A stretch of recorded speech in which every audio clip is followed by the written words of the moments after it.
Gas question number 13 में 4 functions दिए हुए हैं और रेंज है 0 to π/2 ओपन इंटरवल है ये, और हमें शो करना है कि ये 4 में से कौन सा स्टिकली डिक्रीजिंग होगा। ये गिवन इंटरवल के लिए इंटरवल 0 to π/2 है।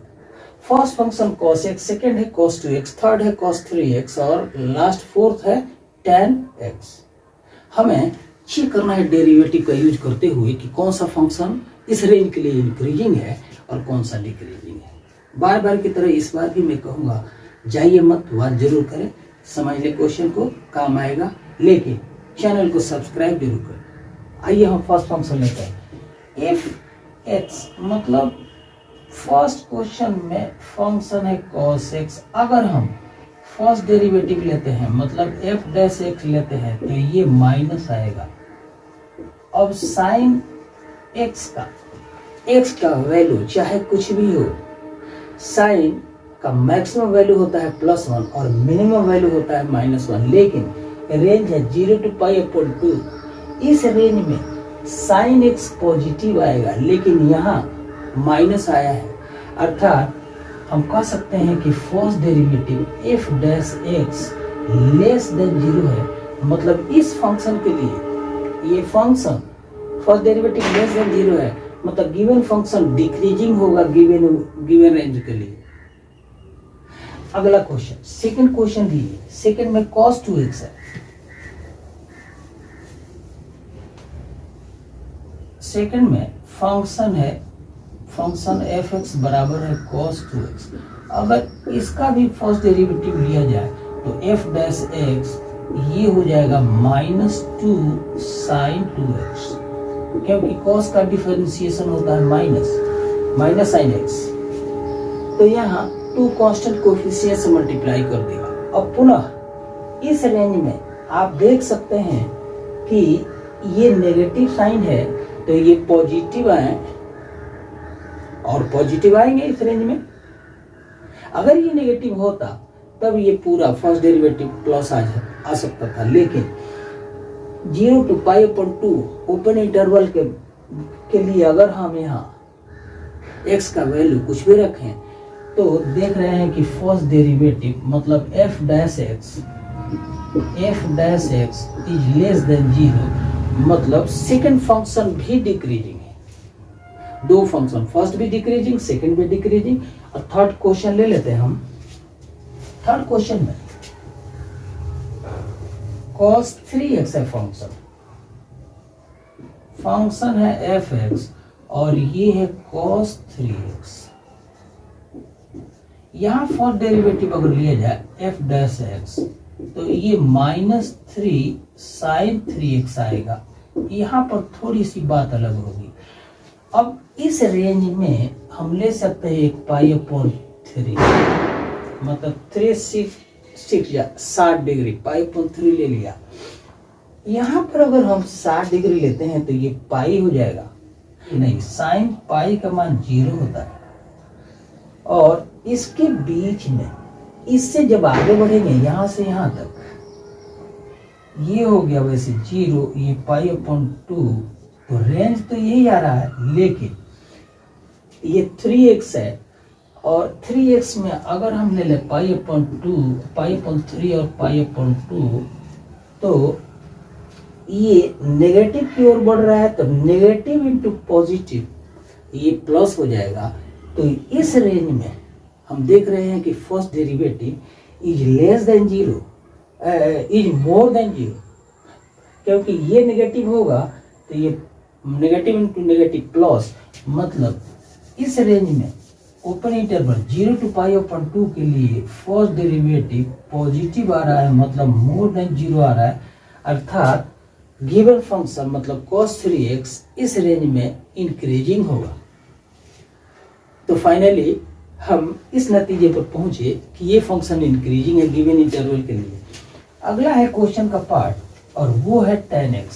फंक्शन ऐसे है f(x) बराबर ये है tan x।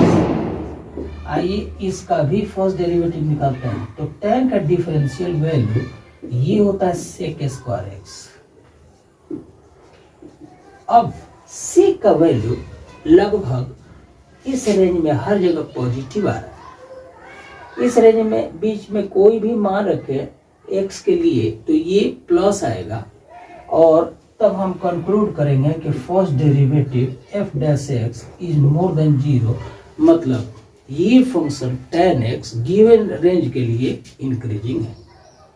तो गिवन क्वेश्चन में इंक्रीजिंग और डिक्रीजिंग के लिए पूछ रहा है और इंटरवल गिवन है, तो फाइनली हम पहुंच गए, सबको देख लिया कि कौन इंक्रीजिंग है और कौन डिक्रीजिंग। दो फंक्शन लास्ट थर्ड और फोर्थ ये इंक्रीजिंग है, cos x और cos 2x डिक्रीजिंग है। क्वेश्चन नंबर 13 में फंक्शन है x to the power 100 plus sin x minus 1, और रेंज 4 दिए हुए हैं, बल्कि 3 है।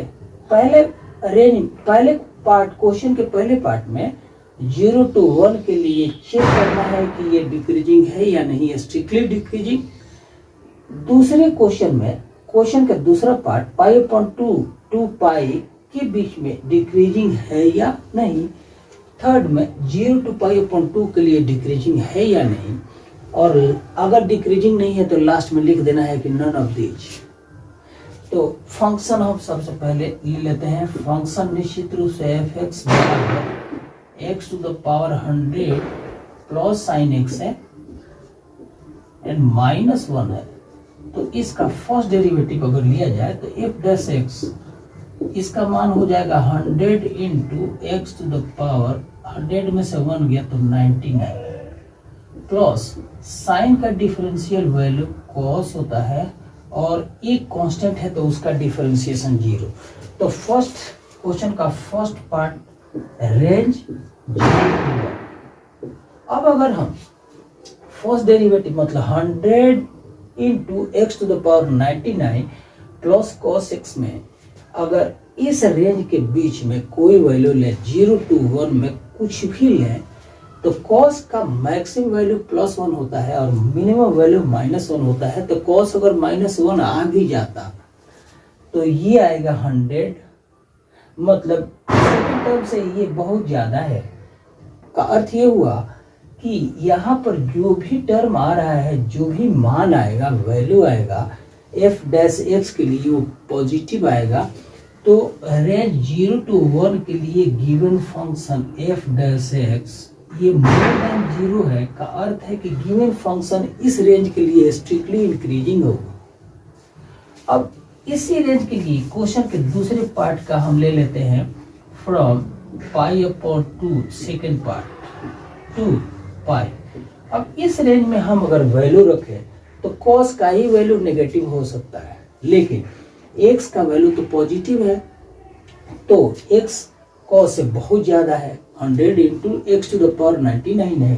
का अर्थ हुआ अगेन फर्स्ट डेरिवेटिव 0 से मोर होगा, पॉजिटिव होगा। का यही अर्थ हुआ कि again given function is strictly increasing. Third range अगर हम ले लें, थर्ड रेंज में वैल्यू दिया है 0 to π/2, तो इस रेंज में भी फर्स्ट डेरिवेटिव मोर देन 0 आ रहा है, मतलब यहाँ भी स्ट्रिक्टली डिक्रीजिंग नहीं बल्कि स्ट्रिक्टली इंक्रीजिंग है फंक्शन। तो सबको कंक्लूड करते हुए हम इस नतीजे पर पहुंचे कि इसका फोर्थ विकल्प सही है, फोर्थ अल्टरनेटिव सही है, जिसमें दिया है नन ऑफ दीज, मतलब इन तीनों में से कोई नहीं। गिवन फंक्शन डिक्रीजिंग किसी भी रेंज के लिए नहीं है।